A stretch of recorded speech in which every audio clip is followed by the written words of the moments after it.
Buenas tardes con todos, gracias por visitarnos y escucharnos. Espero que esta entrevista les ayude y les aporte gran información. El tema del que vamos a hablar es ansiedad generalizada. Vamos a hablar un poco sobre su descripción, etiología y características. Bueno, quisiera empezar a decir los criterios diagnósticos principales, los cuales son ansiedad y preocupación excesiva que se produce durante más días de los que ha estado ausente. Esto tiene que tener una duración de mínimo de 6 meses. Otro criterio es que al individuo le es difícil controlar la preocupación. También tiene que cumplir más de 3 criterios que son la irritabilidad, la inquietud, la fatiga, la dificultad para concentrarse, la tensión muscular y los problemas del sueño. Otro de los criterios es que pueden causar malestar significativamente en las áreas laborales, en áreas social o en otras áreas que sean importantes. Y estos no se pueden atribuir a ningún efecto de sustancias o medicamentos. Y por último, no se explica mejor por otro trastorno mental. Bueno, ahora hablaremos de los factores biológicos, psicológicos y sociales que influyen en el desarrollo del trastorno de ansiedad generalizada. En los factores biológicos incluyen desequilibrio en los neurotransmisores, como en el GABA, que es el que regula los niveles tanto de la ansiedad como del estrés. En los factores psicológicos, aquí es donde entran los patrones de pensamientos negativos, el perfeccionismo, también incluso una infancia con un apego inseguro. Y en los factores sociales puede ser el estrés crónico, que muchas veces es a causa de tanto en lo laboral como en lo académico. También hablaremos del rol de los neurotransmisores y la predisposición genética. En este caso, en el rol de los neurotransmisores, entra aquí lo que es el GABA, que al tener un mayor nivel, disminuimos la ansiedad. Y también lo que es en lo genético, bueno, como bien lo dice, aquí la herencia juega un rol importante, que si algún familiar nuestro, ya sea nuestros papás o abuelos, han padecido este trastorno, somos más propensos a tener. Ya, continuando con el pronóstico del trastorno de ansiedad generalizada, tenemos con tratamiento y sin tratamiento. En este caso voy a mencionar primero el tratamiento farmacológico, es decir, que se conoce mayormente, y lo que hemos aprendido durante el desarrollo de la carrera, algunos medicamentos como escitalopram, pregabalina u otros, los cuales estos ayudan a que los síntomas se puedan disminuir significativamente después de 4 a 8 semanas. También es importante realizar un plan psicoterapéutico para que, por ejemplo, utilizar algún modelo. El más eficaz suele ser la terapia cognitivo-conductual, la cual es la intervención más adecuada y resulta efectiva a la vez, ayudando a los pacientes a identificar y cambiar patrones de pensamientos que les resultan disfuncionales a la vez, y a manejar estos pensamientos mismos a unos que se adapten mejor. También otro pronóstico positivo sería la combinación de medicación y la terapia a la vez, la cual les pueden permitir al paciente recuperar su funcionalidad. Casi por completo se podría decir, pero a la vez ayuda a mejorar la calidad de la vida del paciente. En este caso, sin tratamiento farmacológico, también sería la cronificación de los síntomas. En este caso sería la ansiedad, ya que esta se mantiene como una preocupación excesiva, constante a la vez, que afecta todas las áreas de la vida del paciente. También puede presentar un deterioro funcional, es decir, a largo plazo, puede llevar a un aislamiento social, incapacidad laboral y un empeoramiento en la salud física, se podría decir. También el paciente puede presentar un mayor riesgo de comorbilidades, es decir, que el más común suele ser acompañado con depresión, abuso de sustancias, etc.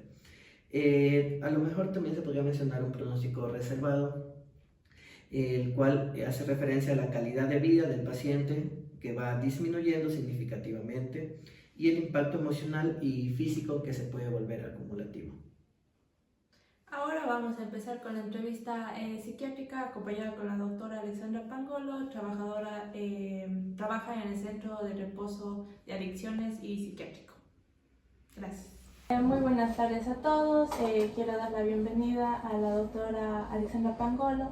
Nosotros somos estudiantes de la Universidad Católica de Cuenca, de la Facultad de Psicología Clínica.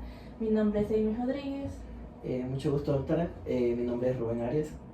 Mucho gusto, mi nombre es Alison Barrera. Y mi nombre es Ronnie Peláez.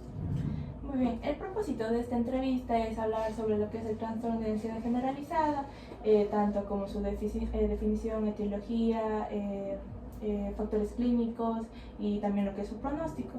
También de cómo es la disciplina interdisciplinaria, lo que es entre psicología clínica y psiquiatría. Muy bien.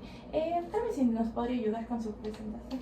Bueno, un gusto, buenas tardes, soy la doctora Alexandra Pangol, soy médico psiquiatra de especialidad y trabajo aquí en el hospital psiquiátrico pues ya alrededor de 18 años. Entonces, estoy presta para ayudarles en lo que ustedes necesiten. Muchísimas Muy gracias. Bueno, entonces empezaríamos con las preguntas. ¿Me parece ¿Ya? bien? Claro que sí. ¿Cuáles son los medicamentos más utilizados en su práctica para lo que es el trastorno de ansiedad generalizada? Ya, bueno, más que en mi práctica, también según las guías clínicas, los medicamentos más utilizados para un trastorno de ansiedad, aunque parezca increíble, pero son los antidepresivos, ¿sí? Obviamente, dependiendo la magnitud de las crisis de ansiedad, se pueden asociar también a tranquilizantes o sedantes para ayudar y potenciar y mejorar la calidad en ese momento de la seguridad del paciente. Claro. ¿Qué dosis inicial suele recetar y cómo se ajusta con el tiempo? Ya. Generalmente, cuando hablamos, por ejemplo, de trastornos de ansiedad, como yo le decía, podemos usar un ISRS, que es un antidepresivo, que su finalidad es justamente ayudar a controlar un cuadro de ansiedad. Las dosis son muy variables. Generalmente, por ejemplo, si les digo usamos un medicamento, si les pongo un ejemplo, una paroxetina, generalmente los primeros días se utiliza con dosis bajas, por decir algo 10, y a la semana más o menos utilizamos ya 20 como dosis terapéutica, dependiendo obviamente de la respuesta de la persona al tratamiento. Como les decía a un inicio, lamentablemente el antidepresivo siempre al inicio va unido a un benzodiazepínico o un ansiolítico para controlar mejor la ansiedad. ¿Por qué? Porque justamente cuando el antidepresivo tiene un tiempo o una ventana de acción y las dosis se van reajustando según la respuesta del paciente. Puede ser en incremento del antidepresivo y en reducción del benzodiazepínico. Ya, ¿por cuánto tiempo se tiene que mantener este tratamiento?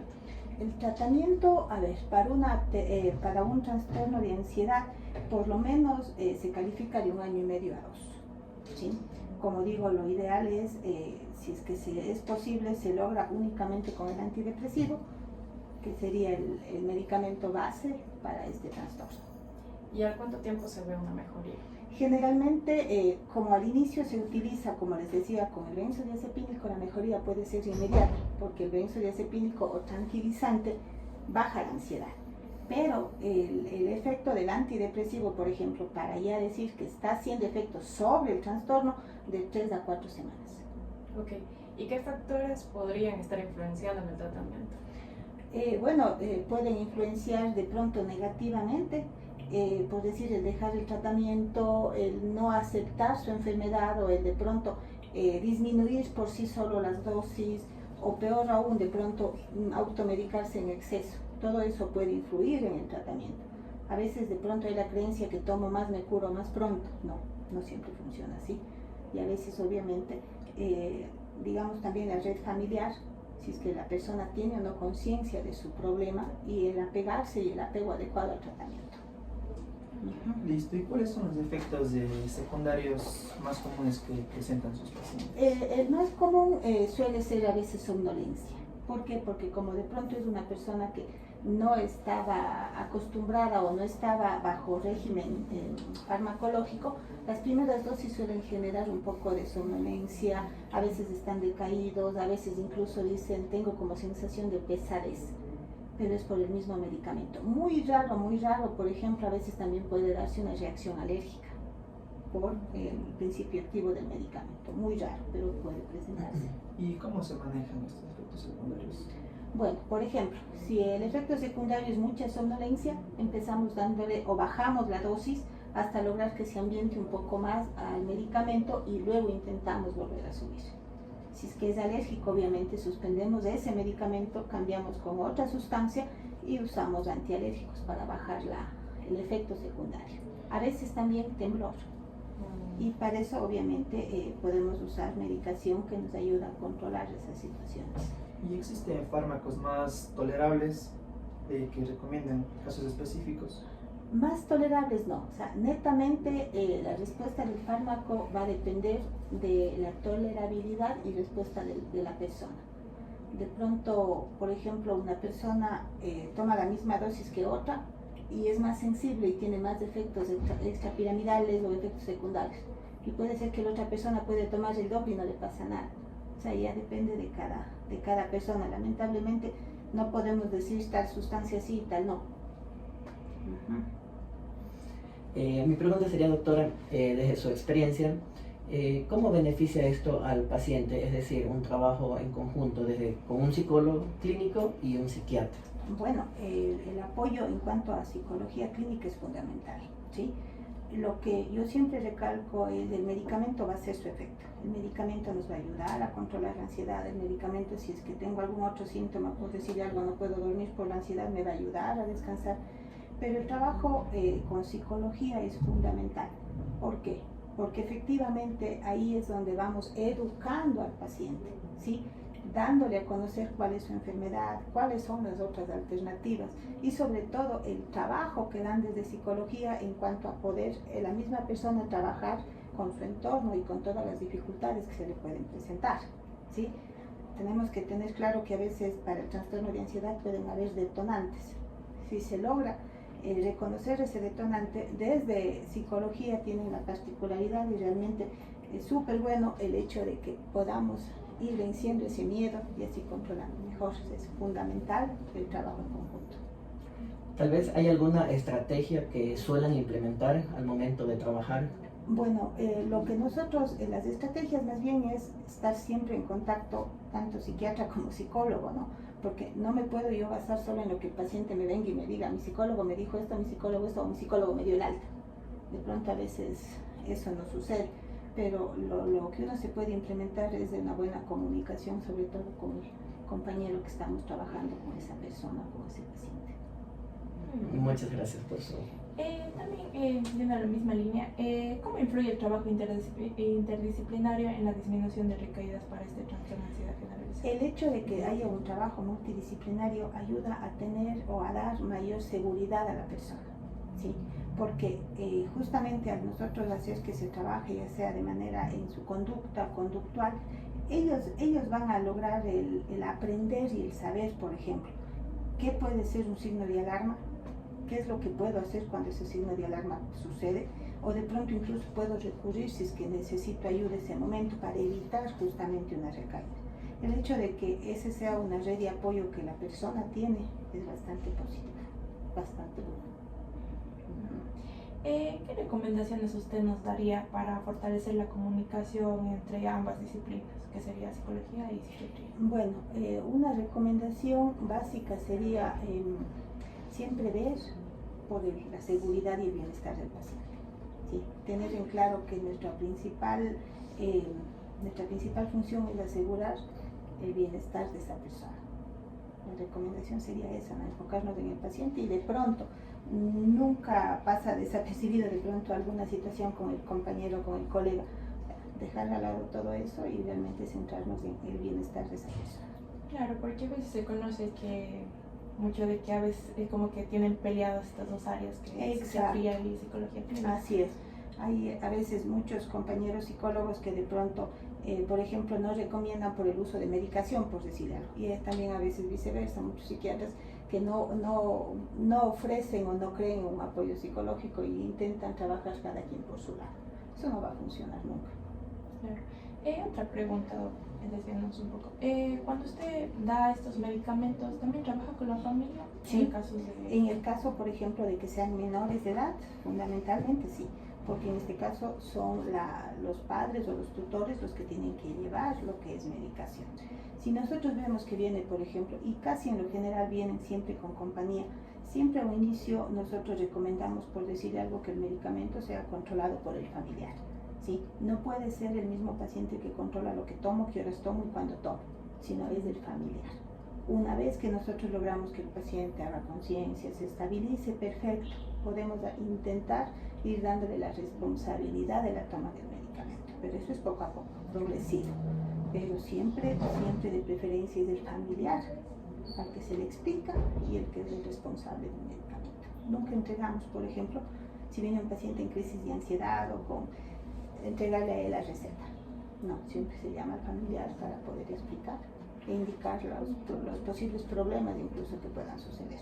¿Y tal vez se le ha presentado algún caso donde no existió algún familiar o a quien supervise sus medicamentos? Sí hemos tenido algunos casos, pero siempre hemos tratado, por ejemplo, de buscar algún apoyo. Yo que sé, a veces de pronto un tío, una tía, o a veces incluso cuando hemos tenido pacientes críticos, trabajo social también, por decir algo, llama a la familia, a un hermano, un tío, un primo, un sobrino, para que vengan y nos apoyen en eso con el paciente. Bueno, queremos agradecerle a usted por su colaboración, por su tiempo. Sé que a veces está usted muy ocupada y todo eso, entonces le agradecemos ante todo su tiempo. También que usted nos haya explicado un poco más de esta área nos va a ayudar a nosotros a informarnos y a utilizarlo, bueno, no utilizarlo porque nosotros no medicamos, pero tener un poco más de conocimiento para luego nuestra práctica clínica, ¿no? Un gusto. Muchas gracias. Muchas gracias.